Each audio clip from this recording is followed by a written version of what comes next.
지금 이 시각 여러분들이 주목하는 뉴스 만나보겠습니다. 정부가 일본 후쿠시마 원전 오염수 시찰단 파견과 관련한 한일 실무단 협의 결과를 발표했습니다.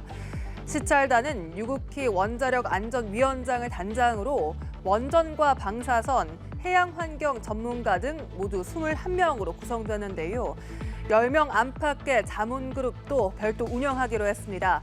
오는 21일부터 5박 6일 일정으로 현장을 둘러볼 예정입니다. 자세한 내용 한상용 기자입니다. 지난주부터 이어진 한일 간 협의 끝에 후쿠시마 오염수 시찰단 규모와 현지 활동 일정이 확정됐습니다. 유국희 원자력안전위원회 위원장을 단장으로 안전규제 전문가 21명이 오는 일요일부터 금요일까지 파견됩니다. 시찰단은 단장 이외 원전 시설과 방사선 전문가 19명, 해양환경 방사능 전문가 1명으로 구성됐습니다. 나흘에 걸쳐 이뤄질 실제 점검 기간 첫날엔 일본 관계기관과 기술회의를, 둘째와 셋째 날에는 현장에서 오염수 관리 실태를 확인합니다.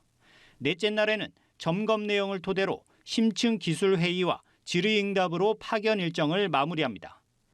이번 시찰 활동을 통해 일본의 오염수 정화 및 방류시설 전반의 운영 상황과 방사성 물질 분석 역량 등을 직접 확인하고 우리의 과학적, 기술적 분석에 필요한 정보를 확인할 계획입니다. 시찰단은 오염수 처리와 방류시설을 꼼꼼히 살펴보겠다는 각오입니다. 오염수에 포함된 방사성 물질을 정화하는 설비인 다핵종 제거 설비, 알프스 설비, 그리고 해양 방출 설비의 설치 상태, 그리고 성능 점검 결과 등을 집중적으로 확인을 하고 화학 분석동에서 이루어지는 알프스 처리된 오염수의 농도 분석 결과 등을 중점적으로 점검할 예정입니다. 정부는 일본이 방사능 피폭 우려가 있는 일부 시설을 제외하곤 우리 측 요구를 거의 다 수용했다며 현장에서 문제가 있다면 당연히 문제 제기하고 시정토록 노력하겠다고 밝혔습니다. 이와 함께 민간 전문가를 포함 10명 안팎 자문그룹을 별도 운영하고 방일 일정이 끝난 뒤 현지 점검 사항과 제공받은 자료를 분석 정리해 발표할 계획입니다. 연합뉴스TV 한성영입니다. 동거 여성과 택시기사를 잇따라 살해한 이기영이 1심에서 무기징역을 선고받았습니다. 재판부는 인면수심의 잔혹한 범행 태도를 보였다며 양형 이유를 밝혔습니다. 앞서 검찰은 이기영에게 사형을 구형했지만 재판부는 범행을 인정하고 유가족을 위해 3천만 원을 공탁한 점은 유리한 정상이라고 설명했습니다. 박상률 기자입니다. 함께 살던 여성과 택시기사를 잇따라 살해한 이기영이 1심에서 무기징역을 선고받았습니다. 의정부지법 고양지원은 강도살인과 사체 유기 등 혐의로 재판에 넘겨진 이기영에게 무기징역을 선고했습니다. 재판부는 양심의 가책 없이 피해자의 돈으로 경제적 이익을 실현했다며 인면수심의 잔혹한 범행 태도를 보였다고 양형 이유를 설명했습니다. 이어 가석방 없는 무기징역을 선고해 사회에서 영원히 격리하는 방안을 고려했을 만큼 대단히 잔혹하고 중한 범죄라고 강조했습니다. 이기영은 지난해 12월 음주운전 도중 택시와 접촉사고가 나자 기사를 집으로 유인해 살해한 혐의로 경찰에 긴급 체포됐습니다. 구속 수사를 받던 이기영은 지난해 8월 50대 여성 동거인을 살해한 사실이 추가로 드러났습니다. 유족에게 할 말 없으세요? 금품 노린 거 아니십니까? 어떤 부분이 죄송한 겁니까? 제 살해 생각이 죄송하다고 말씀드립니다. 동거녀의 아파트와 예금 등을 빼앗기 위해 살해를 계획한 뒤 파주에 유기했는데 동거녀의 시신은 아직 발견되지 않았습니다. 앞서 검찰은 이기영의 사형을 구형했지만 무기징역을 선고한 재판부는 범행을 인정하고 유가족을 위해 3천만 원을 공탁한 점은 유리한 정상이라고 설명했습니다. 연합뉴스TV 박상률입니다. 어제 오후 충북 음성에서 70대 운전자가 몰던 승용차가 교차로로 돌진했습니다. 이 사고로 인도를 걷고 있던 10대 여학생 2명이 숨졌는데요. 운전자 A씨도 중상을 입어 중환자실에서 치료받고 있습니다. 조사 결과 운전자 A씨는 음주 상태는 아니었던 것으로 확인됐습니다. 경찰은 A씨가 호전되는 대로 사고 경위를 조사할 방침입니다. 이호진 기자입니다. 학생들이 하교하는 시간 충북 음성의 한 내거리. 반대편 차로에서 승용차가 날아오듯 돌진합니다. 눈 깜짝할 사이 그대로 인도를 걷고 있던 학생 2명을 칩니다. 차량은 세워진 전신주까지 들이받고서야 연기를 내뿜으며 멈춰섭니다. 숨소리가 좀 심하게 났어요. 그다음에 가서 보니까 차는 좀 전복이 돼 있는 것처럼 많이 찌그러져 있고 전봇대가 좀 쓰러져 있었어요. 사고 충격이 얼마나 컸는지 차량은 형체를 알아볼 수 없을 정도로 부서졌습니다.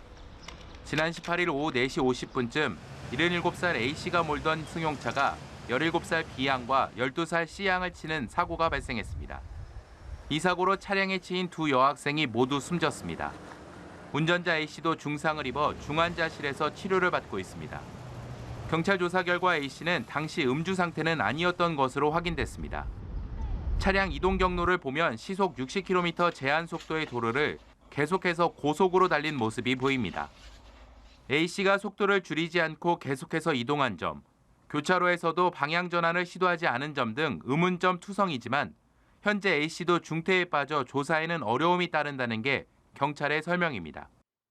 왜 그랬는지는 저희도 가장 궁금하고 그건 운전자가 좀 몸을 추스린 후에 저희가 조사를 해봐야 알 것 같습니다. 경찰은 주변 CCTV 등을 확보해 사고를 분석하는 한편 상태가 호전되는 대로 A씨를 상대로 사고 경위를 조사할 방침입니다.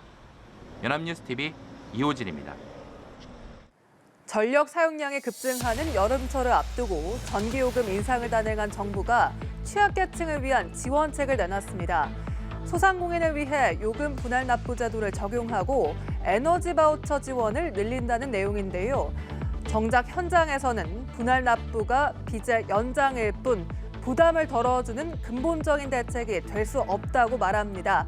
이 현장의 목소리를 반영해 제대로 된 지원책을 마련해야 한다는 지적이 나오고 있습니다. 이 소식 김주영 기자입니다. 폭염이 예보된 이번 여름 전기요금 인상으로 냉방비 대란이 예상되는 가운데 정부가 소상공인과 취약계층에 대한 지원책을 내놨습니다. 먼저 소상공인을 대상으로는 오는 6월에서 9월 한시적으로 전기요금 분할 납부 제도를 시행합니다. 고효율 기자재 설치 등 에너지 효율화 지원 사업과 스마트 상점 기술 보급 사업 등 에너지 효율 개선 사업도 진행합니다. 하지만 효율화 지원 대상은 73개소, 스마트 상점 기술 보급 대상은 4천여 개소로 현장에서는 체감하기 어려운 수준입니다. 상황이 이렇다 보니 소상공인들은 정부 지원책의 실효성이 떨어진다고 하소연합니다. 소상공인 현장에서는 분할 납부는 빚의 연장일 뿐 부담을 덜어주는 근본적인 대책이 될 수 없다는 반응이었습니다. 이러한 현장의 목소리가 반영된 지원책이 마련되어야 한다고 생각합니다. 한편 사회 취약계층을 위해서는 에너지 바우처 지원 대상을 확대하고 가구당 여름철 평균 지원 단가도 지난해 4만 원에서 올해 4만 3천 원으로 올립니다. 또 기초생활수급자와 차상위 계층, 장애인 등 사회 배려 계층에는 인상요금 적용을 1년 미룹니다. 하지만 매년 지원 대상과 범위가 들쭉날쭉 바뀌면서 정작 현장에서는 지원 대상자들이 신청을 놓치는 경우도 많습니다.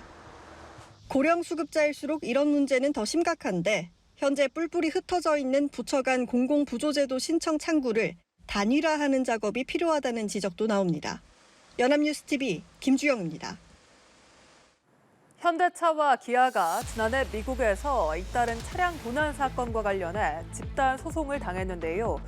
피해자들에게 약 2억 달러, 우리 돈 2,700억 원을 보상하기로 합의했습니다.